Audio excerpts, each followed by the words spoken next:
More often than not, the saying the old way is the best way simply because it is in tune with the normal cycle of events, especially weather-wise in the country. And that is why the president himself agrees with a plan to revert to the old school calendar, if only to save school teachers and students from the unbearable heat during the summer months made even more intense by the El Nino phenomenon. Our Alan Francisco returns with this full report. Due to the hot weather, aggravated by the El Nino phenomenon, many schools are canceling in-person classes.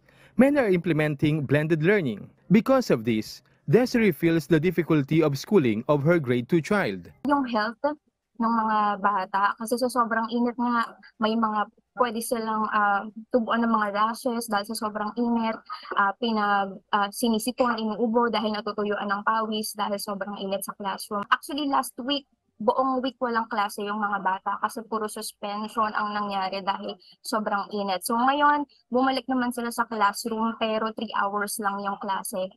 So imagine from dati half day sila, so that's 6 hours. Tapos ngayon 3 hours na lang. Medyo limited talaga yung time.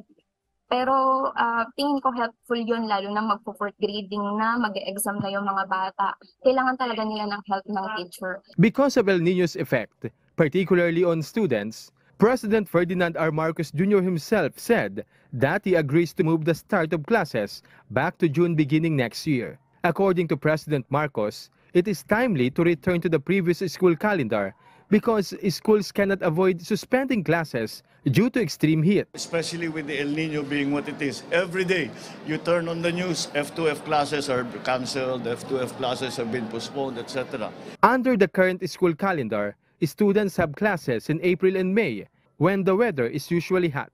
While in the previous school calendar, this period was summer vacation time for students. President Marcos said he has already talked to Vice President and Education Secretary Sara Duterte about this. Hiningi ko yan sa DepEd and I asked Inday Sara to give me already a concrete plan because mukha naman, hindi na tayo kailangan mag-antay pa.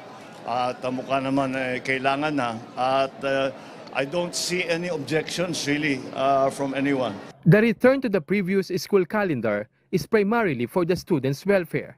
So talagang kailangan na. So yes, that's part of the plan that we are trying to do to bring it back already to the old schedule.